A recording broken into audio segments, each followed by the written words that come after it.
Everybody go follow transparent underscore podcast underscore co. Those are my people.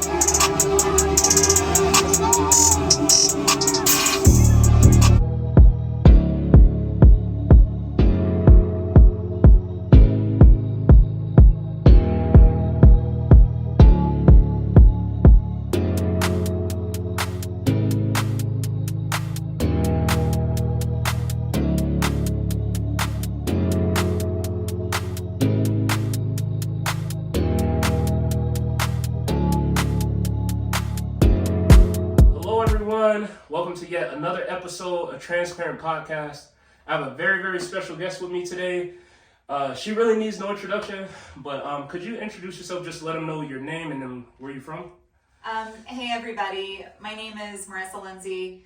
I currently live in Colorado Springs, Colorado, but I was raised military, was in the military, married to military, so I have 17 hometowns. You don't have enough time on this podcast for me to go in depth with each one, so. Sweet. Once again, I'm super glad that, you came out today. I know you're like super busy, a lot going on. For the viewers out there, my viewers who probably, this is their first time seeing you on my podcast, could you just give them a little background of just like growing up and just kind of lead into what it is that you do and how you got into that? Oh, sure. So growing up military, I moved every 2 to 3 years. So I was used to moving around and meeting new people and kind of acclimating myself to new environments. Yeah. And then when I was 17, decided that I was also going to join the military. And I did. So I was Air Force for 8 years, active duty. Okay. So in the Air Force, I built computer networks. Hated that job. That is not a me job. Like I need to be like in front of people. Yeah. And like being behind a computer all day, just not me. Okay.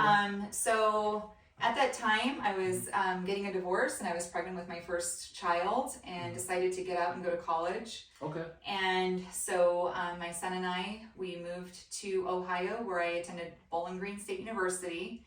Okay. Like poor as heck, like Ooh. Lived in a trailer, spent my $5,000 that I had on a trailer from 1978, had no money to feed my son and I, and like struggled through college for 2 years, got my degree, and then we moved out to the Springs. Okay. Then I met my husband. I was working at USAA and I met my husband. He was Army. We moved up to Alaska where I joined the Army and went ahead and got my commission. I was a marketing officer at the very end. Then we came back down here, and then that's where I got into real estate. Wow. Yeah. Man. What a story, right? Yeah, that's a lot. And obviously, like for the viewers, like obviously I know a little bit about what she does, but to you guys, like obviously, like she just said, she does real estate, and that's why we're bringing you this podcast today. Could you just tell us like what kind of got the wheels churning on like real estate, or what kind of got you into it? So honestly, it was my bad experiences that got me into real estate, Okay. coupled with what I was doing in the Army when I got out. So anybody who's military knows what it's like when you have to buy a house and you don't know anybody. You have to it's like forced trust. You don't know this person, people are recommending them, and you don't really have to earn their trust or respect when you choose them to help you with this huge expense. Huge. I mean, $300,000, $500,000, $600,000, it's a ton of money. Yeah. So when we moved up to Alaska with 4 kids, mind you, so we had been traveling for 10 days. We bought our house sight unseen. My husband was active duty. I wasn't in yet. I was just a veteran from the Air Force. So we get up to Alaska in February, the dead of winter, and my youngest is 6 months old. My oldest is 6 years old. So 4 kids in that age group, super fun. We get up to our house and we were so excited. It was the first home that we'd ever purchased. Okay. And so we get up to the house, the key is under the mat. We walk inside the house, the realtor's not there to greet us. And our house is a disaster. We couldn't even stay there. So for 3 days, we had to stay at a hotel while the house was cleaned. We had to go back and clean it. And then after the snow had melted, because the ground was covered in snow, we realized that the homeowners were hoarders. because there were, It's I mean, it underneath was the just, snow. and we were like, are you serious? Like, this person earned like $10,000 to help us buy this house. They couldn't go the extra mile and make sure our house was clean. Like, show up at the door when we were there. Like, welcome us. Yeah. Anything. Like, it would have been, I would have been so easily pleased at that point. And I mean, it was just such a hard experience, and it was not the welcome that I was looking for going to Alaska. So when I got into this business, I just remembered experiences like that and listening to other people's experiences. And then I coupled that with my marketing experience in the Army. So I'm public affairs officer, write a lot of stories, journalism, things like that. And I'm just like, you know what? Like, my military brothers and sisters they deserve so much better than that. And so I'm going to do whatever I can to go above and beyond with their real estate experience. And then on top of that, you know, make sure that I'm able to market myself and that people, you know, find me to use me as their realtor. Sweet. I really that's a deep story. That's a lot. And I like that, like you said, because of like the experience you had, you know, with your home and all that, like you wanted to make sure that, you know, that didn't happen to no one else, and that's, you know, proves in who you are today. Right. And I really wanted to touch on too, because could you talk a little bit about like social media and like how it affects like the real estate business? Because I know I personally have seen like you like highly recommend it, you know, just for real estate and the positive like comments and things like that I see. And I think that's like a credit to like the hard work you put in, and you know, now you're able to like reach more families and help more like military, non-military. So you talk about that a little? So when I got my real estate license, we had only been back here in Colorado for 6 months. So I didn't know anybody here. I didn't know a soul. I knew my husband, I knew a couple of people at my kids' schools, and then that was it. So I actually got started using social media. So I would use social media, put out information on the housing market, and at the time it was 2020, and the housing market had really started to heat up, and people were making really, really bad decisions. And they were being encouraged to make bad decisions by their representatives. Like, yeah, just offer $20,000 over, you'll be fine. And like, in my mind, you know, those people are PCSing in 2 to 3 years. They cannot offer $20,000 over on houses just because, like, they're gonna have to sell that house. Like, what if the housing market drops? Like, you have to be very careful. We have to look at comps. We have to look at so many factors to make sure that, you know, those people are protected and safe when they go to sell in 2 to 3 years.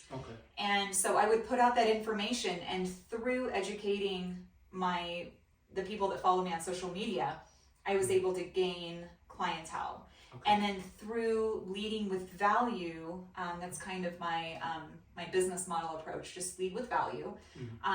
People recommend me all the time on social media. So my families, I love my families, and my families give me a lot of love in return. That's good. I really like that. And that's just like well, real estate, like one thing I admire about like you guys as realtors, like you guys have a job where it's like, not only is it like you just doing something, but you actually like impacting people's lives. And like like you said, these purchases can be, you know, hundreds of thousands, and that's like for a lot of people one of the biggest purchases they might ever make. And it's, you know, a real emotional thing as well. So a lot of like respect and credit to you guys and what you do.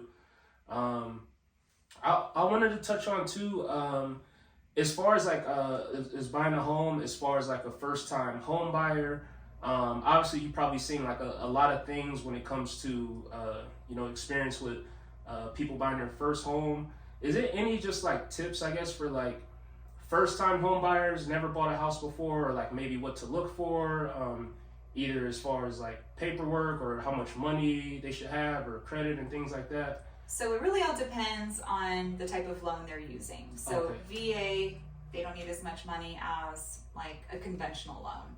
So VA, all that you're looking for is to have money for your earnest money, which is typically 1% of the purchase price, and then cash set aside for closing costs.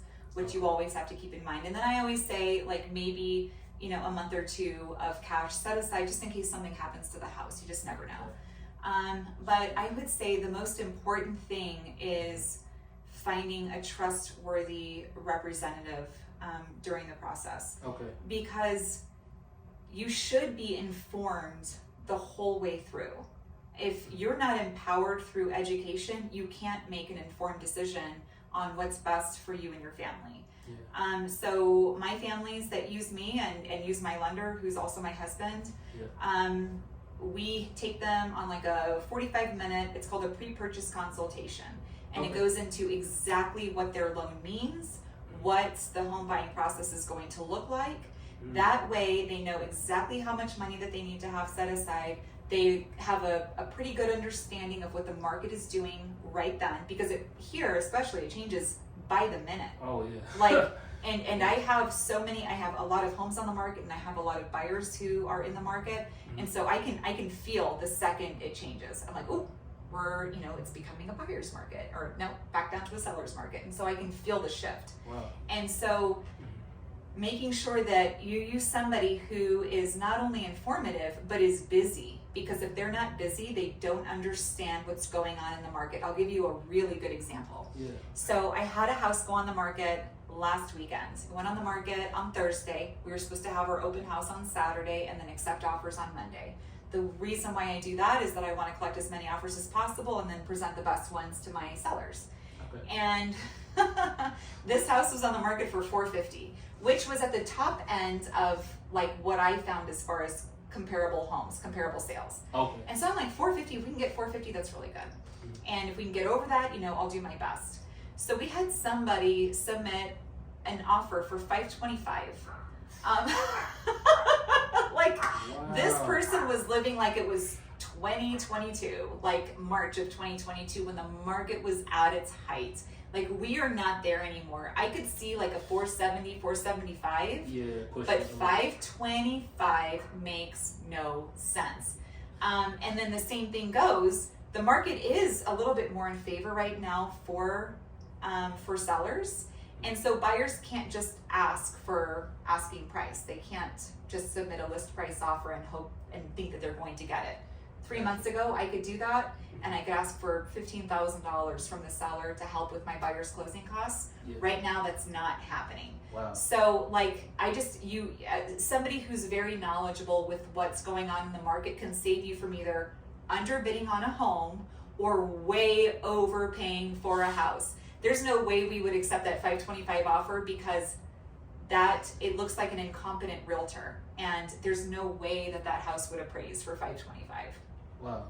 It's very complex. There's a lot that goes into it. Yeah, but no, I like what you said. Having someone that's busy and is in the mix, in the loop, know what's going on. Mm-hmm. That way you have a higher chance of knowing what's going on with you trying to get this house versus someone who maybe isn't as busy and is not really watching what's going on, or kind of in the field. Yeah. Wow, that's mm-hmm. insane. But like I said, a lot of credit to you guys, because I know like you guys probably, like I said, probably don't eat a lot, and you just hurting on sleep, and I know you guys driving all over the place. But I really appreciate what you do, and kind of wrapping it up a little bit. For any realtors out there that's kind of like in the same boat as you, as far as like, they're busy, they're trying to make things happen, helping families out, is there any just like words of encouragement you could give them just to kind of just keep going and stay focused and things like that? Right. So, this industry is tough. I was in the military for 17 years, 8 years Air Force, and then the rest of it was spent in the Army. And this job is way more difficult than any experience I ever had in the military. The thing is that you're really betting on yourself. And the second that any like self-doubt creeps in, it's like a seed, and it will grow and grow and grow, because you're really betting on yourself in this job and selling yourself. That's what I do. I sell myself, and I give people confidence that I know what I'm doing, and that I'm going to do whatever I can to protect them and fight for them and what they want. So for anybody who's struggling, I would say find yourself a really good mentor who's looking out for you. Sometimes it means finding a mentor who's in another state, who doesn't feel like your competition. Because this market, I mean, it's at any time I will mentor somebody in this market. I think that there's always enough business to go around. A lot of people don't feel that way. Yeah. But if you ever feel discouraged, I mean, you can reach out to me. I can point you in the right direction for somebody in your state. Having somebody like that who's going through what you're going through makes all the difference in the world, because a lot of people who aren't in the real estate business just don't understand that, you know, the mental and emotional toll that this industry can take. Like, I work 17-hour days. I'm up at 4, work till 10 o'clock at night, wake up, do it all over again, and I have 4 kids. So I mean, it's a lot, and I was very successful right away. Not everybody is like that, and it takes time and perseverance and commitment in your abilities. Wow. Yeah. I love that. Man, that's a lot. And to you, you viewers out there, that's some really good words, some really good words of encouragement, and like you said, that word perseverance, I think is a really good one. Like you said, and especially like when on top of, like you said, being a mom and everything else, like I can only imagine. So I really appreciate that. And for the viewers out there, if anyone checked out this podcast, say they don't have a home yet and they're looking to connect, or where is the best place they could follow you or reach you, or anything you want to shout out? Sure. So you can find me, Marisa Lindsay, here in Colorado Springs. I'm on mainly Facebook right now, and then we have the Happy Home Matchmaker Company, which is my team, HHMCO. I have a team of 8 elite agents, and they work their butts off for our families. And we also run a TikTok page called Pikes_Peak, Peek, and it's not about housing at all. It's honestly just about Colorado Springs and like great places to eat, great places to go hiking, things to get into if you're have small kids or even older kids.